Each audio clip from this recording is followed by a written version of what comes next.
பரிவாரம்லாம் முன்னாடி அனுப்பிட்டதுக்கப்புறம் பார்த்தீங்கன்னா அவர் சகோதரனை சந்திக்கப்படுறதுக்கு முன்னாடி ஆண்டவரோட போராடுவார். நம்ம வந்து பார்த்துக்கோம். போராடி மேற்கொண்டனால தான் அந்த இஸ்ரவேல் பேர் இருக்கும். அப்போ வந்து ஆண்டவர் கேட்பார், யார் அப்போ வந்து என்ன இவர் நான் வந்துட்டு ஏசானா சொல்ல முடியும். ஆண்டவர் கிட்ட நம்ம மறக்கவே முடியாது. அப்போ அவர் ஒத்துக்குதான் நான் யாக்கோபு அப்படின்னு சொன்னால் இனிமேல் உன் பேர் யாக்கோபுன்னு இல்லாமல் இனிமேல் உன் பேர் இஸ்ரவேல் என்ன பண்ணுற ஒரு பெரிய ஆசீர்வாதம் தான் ஆண்டவர் கொடுத்தார்.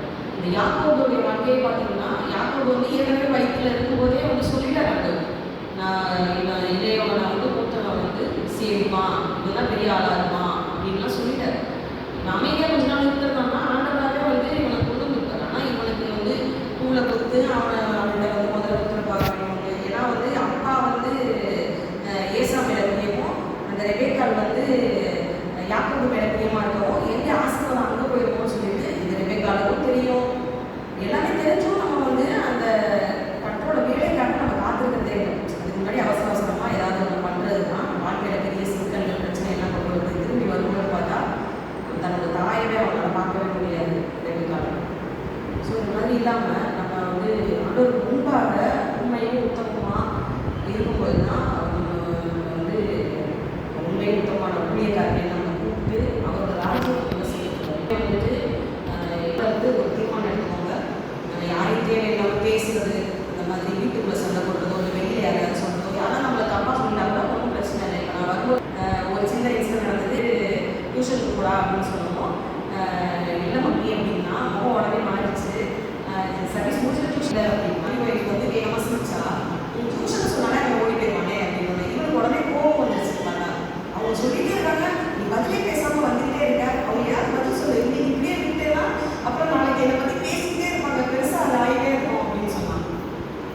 சொல்லிட்டு போட்டோம். நீ வந்து ஒழுங்காக போனேன்னா ஏன் உடைய சொல்ல போகிறாங்க? நம்மளும் நம்மளை நிதானிச்சு பார்க்கணும் தம்பி. எதுக்கு எடுத்தாலும் இதை சொன்னால் நம்ம வந்து அவங்களுக்கு கவுண்டர் கொடுக்குறோம், அப்போ தான் அவங்க நம்மகிட்ட பேச மாட்டாங்க அப்படிங்கிற மாதிரியெல்லாம் இல்லாமல் சொன்னால் கேட்டுக்கோ, உடனே நீ மாற்றிக்கோ அப்படின்னு சொன்னேன்.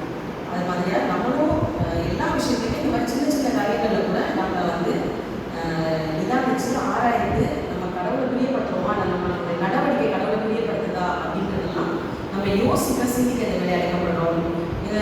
OMCல வந்து ஒரு காரியம் சொல்லுவாங்க, எப்பயுமே சோப்பு அண்ட் சானிடேஷன் கொடுப்பாங்க. ஆதியில் வந்து இங்கே கிறிஸ்துவ வந்து நற்செய்தியை சொல்கிறதுக்கு முன்னாடி அவங்க என்ன பண்ணாங்கன்னா நம்ம மக்களுக்கு சாப்பாடு கொடுத்தாங்க, அப்புறம் சுத்தம் கொடுத்தாங்க, அதுக்கப்புறம் வந்துட்டு லட்சியம் கொடுத்தாங்க. ஸோ அந்த 3 தான் அதோட அடையாளமாக இருந்தது. அப்போது வந்து சர்வீஸ் ஓரியன்டாக இருந்தது. நம்ம கிறிஸ்தவத்தை பரப்புறதே வந்து பார்த்திங்கன்னா இந்த மாதிரி சர்வீஸ் ஓரியன்டாக எஜுகேஷன் மூலமாக இப்படிலாம் தான் கிறிஸ்தவத்தை பரப்புனாங்க. ஆனால் இப்போ நம்ம எப்படி இருக்கோம்? நம்ம என்ன சொல்கிறோம்?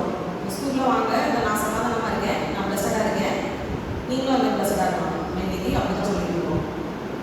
நம்ம பிளஸிங்காக மட்டும் ஆண்டவரை தேடாமல், பிளஸிங் இருந்தாலும் சரி இல்லைனாலும் சரி, ஆசீர்வாதம் நமக்கு கொடுத்தாலும் கொடுக்கலனாலும் நம்ம எப்போவுமே ஆண்டவரை உறுதியாக பிடிச்சிக்கிற மக்களாக இருக்கும்போது மட்டும்தான் ஆண்டவர் நம்மளோட கூட இருக்காங்க. அதனால் இந்த 3 கொடுத்து மீண்டும் வந்து நம்ம எங்கள் வீட்டில் போய் நல்லா தியானிச்சு பாருங்கள், சிந்திச்சு பாருங்கள். நான் எல்லாம் சரியாக சொல்லி கேட்டுக்கிறேன். 3லேயுமே வந்து நம்ம கிறிஸ்துவோடு இருக்கணும், கிறிஸ்துக்குள்ளே இருக்கணும், கிறிஸ்துவாகவே இருக்கணும். அப்படி இருக்கும்போது தான் நம்ம புது சிருஷ்டியாக இருக்க முடியும், புதிய வாழ்க்கை நமக்கு கிடைக்கும். ஆனால் இதில் வந்து ஒரு எக்ஸப்ஷனும் இருக்குது. யூதாஸ்லாம் எடுத்தால் கிறிஸ்துவோட தான் இருந்தான், ஆனாலும் அவன் வந்து அந்த கடைசி நேரத்தில் மாறினான். ஸோ முடிவு வரைக்கும் நம்ம நினைச்சு இருக்கணுங்கிறதையும் நம்ம நினைக்கிறோம்.